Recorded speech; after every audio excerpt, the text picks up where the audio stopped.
Hi!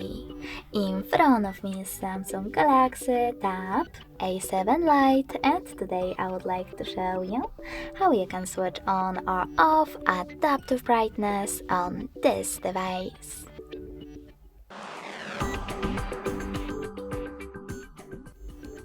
Begin by opening Settings. Now you need to scroll down and tap on Display section. Following that, click on this gray sweater next to Adaptive Brightness feature. And as you can see now, Auto Brightness is on, but you can always turn it off by clicking on the same Now blue sweater. Thanks so much for watching. If you enjoyed this video, leave a like, comment, and subscribe. Bye!